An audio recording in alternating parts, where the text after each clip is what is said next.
From your end, is WhatsApp the only or the preferred medium used to communicate when you're out on missions? At times, because that is what is available. All right. So is there any other form of communication that would be used? Sure, we use radios, but depends on the availability and the location you're at. So radios wouldn't have been an option that morning, you're saying? Could be.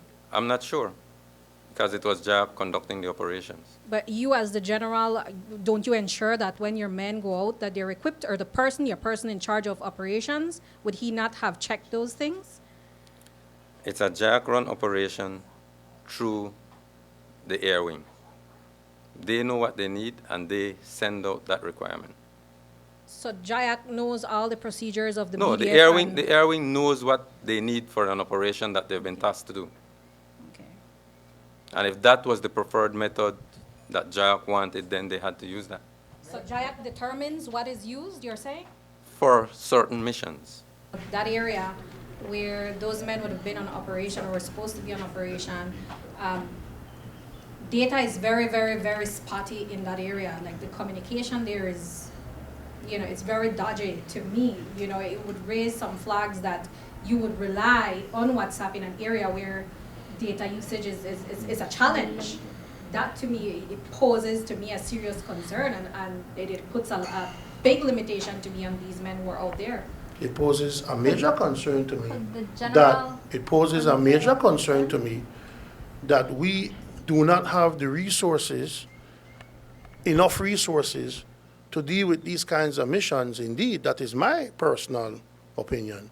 The fact that is an issue now, and it's being seen as an issue now until 4 lives have been lost, I think, it says a lot about what is going on there in the B.D.F. or the ministry, for example. If that now until 4 lives are lost, you're saying, this is a big concern that we don't have these equipment. I feel like clearly to me it's that you sent these men out there unprepared, unequipped to send them out to their death. No, we did not send them out to their death. Major Ramirez had total discretion to refuse the mission if he believed that weather conditions were not favorable or WhatsApp messages could not easily be communicated. At any time, it is universally accepted within the military, and especially when it comes to flights from the air wing, that even if he needed to communicate but couldn't communicate, he could turn back and abort the mission. The discretion was totally his. So we put that responsibility on a dead man, you're saying? When you read the report, you tell me. Since it was really a JIOC operation and Mr. Belize was in charge of the JIOC operation, and he was the last point of contact with that one stroke indication, was it not his duty to follow up? That's a part of the investigation that's ongoing.